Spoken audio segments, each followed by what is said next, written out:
বলবো সুন্দর। বাড়ি গেছিলাম, বাড়ির নিজের ক্ষেত থেকে এই কলমি শাক নিয়ে আসলাম, নিজের ক্ষেত বাগান থেকে কলমি শাক নিয়ে আসছি। এগুলো কলমি শাক, এইগুলো গিয়ে পাট শাক, এইগুলো গিয়ে পাট শাক নিয়ে আসছি বাড়ির থেকে। এইগুলো গিয়া ধন্যে পাতা, আমরা বলি বিলেতি ধন্যে পাতা।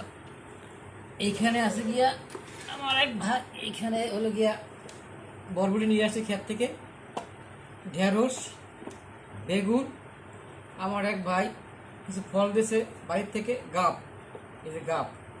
এখানে দিয়েছে লেবু, এখানে দিয়েছে পেয়ারা, বাড়ির থেকে আমার সাহায্য ভাই। এখানে দিয়েছে আমরা, এই যে আমরা, এগুলো গিয়ে পেয়ারা। হ্যাঁ, এইগুলো গাব, গাবগুলোর সাইজে মাশাআল্লাহ বড় বড়। এগুলো আমার বাড়ির থেকে আমার ভাই দিয়েছে। আলহামদুলিল্লাহ আজকে এগুলো রান্না হবে।